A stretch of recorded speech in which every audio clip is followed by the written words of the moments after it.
Un hôpital hanté. Des milliers de morts, un tunnel de la mort, des fantômes dans les couloirs. Bienvenue à Waverly Hills, le sanatorium le plus effrayant du monde. Imagine un hôpital où des milliers de malades sont morts dans la souffrance, et dont les couloirs résonnent encore de leurs cris. Bienvenue à Waverly Hills, le sanatorium le plus hanté d'Amérique. Au début du 20e siècle, une maladie faisait trembler l'Amérique, la tuberculose. À Louisville, dans le Kentucky, elle se propageait comme une traînée de poudre. On l'appelait la mort blanche.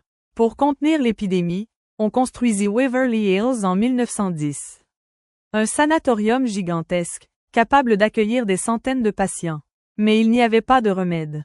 Les malades y entraient, souvent pour ne jamais en ressortir. On estime que plus de 60 000 personnes ont trouvé la mort entre ces murs. Derrière son apparence d'hôpital moderne, Waverly Hills n'était pas un lieu de guérison.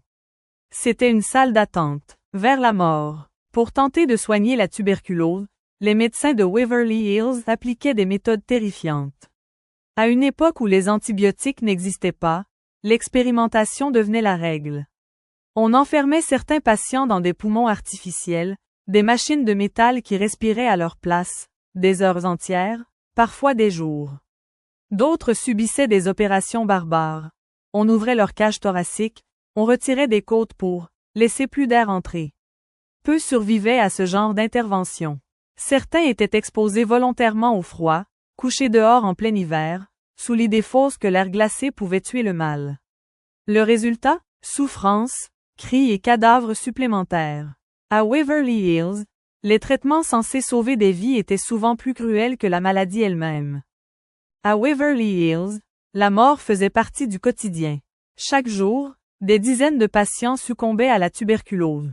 Mais pour éviter que les vivants ne perdent espoir, on construisit un long passage souterrain. Ce couloir mesurait près de 150 mètres et descendait jusqu'à une sortie discrète, loin des regards. On y transportait les corps, dissimulés sous des draps, sur des chariots. Les patients, eux, ne voyaient jamais leurs compagnons quitter le sanatorium. Ils croyaient encore qu'il y avait de l'espoir. Mais dans les murs du tunnel de la mort, les morts s'empilaient jour après jour. Aujourd'hui encore, ceux qui y descendent parlent d'une atmosphère glaciale, d'échos de pas, et parfois, de gémissements étouffés qui résonnent dans l'obscurité. Les murs de Waverly Hills n'ont jamais oublié les souffrances de ces patients, et beaucoup disent que leurs âmes errent encore dans ces couloirs. Des témoins parlent d'une petite fille, surnommée Mary, qui joue toujours au ballon dans les couloirs du 5e étage. Son rire résonne parfois, suivi du bruit d'un ballon qui roule. Mais quand on regarde, il n'y a personne. Une autre apparition récurrente est celle d'une infirmière. On la voit entrer dans les chambres, ou marcher dans le hall principal. Certains disent qu'elle a mis fin à ses jours après avoir contracté la tuberculose. Condamnée par le même lieu où elle travaillait. D'autres racontent avoir senti une main glaciale les frôler, ou vu une silhouette observée depuis une porte entr'ouverte. Les cris étouffés, les murmures, et les ombres mouvantes sont devenus la signature du sanatorium. À Waverly Hills, les fantômes ne se cachent pas. Ils se montrent à ceux qui osent les écouter.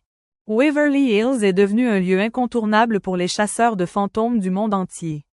Des équipes de télévision, des chercheurs et même des sceptiques ont voulu tester la légende, et ce qu'ils ont trouvé a glacé le sang.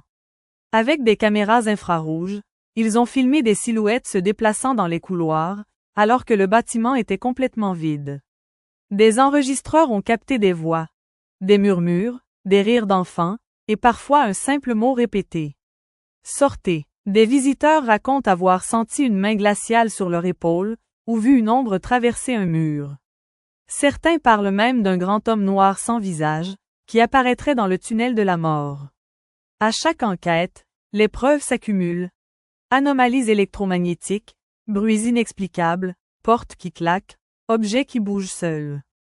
Même les plus rationnels avouent que Waverly Hills dégage une énergie étrange, comme si la souffrance des milliers de morts y était restée enfermée. Waverly Hills, c'est plus qu'un ancien sanatorium. C'est un cimetière vivant, un lieu où la douleur et la mort semblent avoir laissé une empreinte éternelle. Et toi, oserais-tu marcher seul dans ces couloirs? Abonne-toi, aime et partage. Demain, un nouveau mystère t'attend.